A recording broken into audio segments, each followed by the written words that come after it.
Welcome to passions of সহেলি।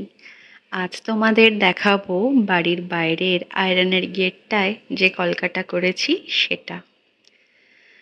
আঁকা বা crocheting চলতে চলতে ইভেন রান্নাও করতে করতে না গান বাজলে যেন হাতের স্পিড অনেকটা বেড়ে যায় আর কাজটাও একটু ভালো দিকেই যায়।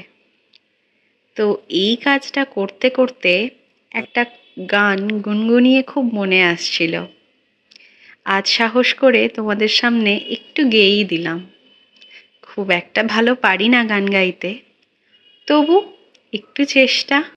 ये दिल तुम बिन कहीं लगता नहीं, हम क्या करें, तस्वीर में कोई बसता नहीं, हम क्या करें। तुम ही कह दो अब ऐ जाने वफा, हम क्या करें। लुटे दिल में दिया जलता नहीं, हम क्या करें।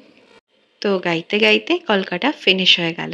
তোমাদের কেমন লাগলো জানিও কিন্তু।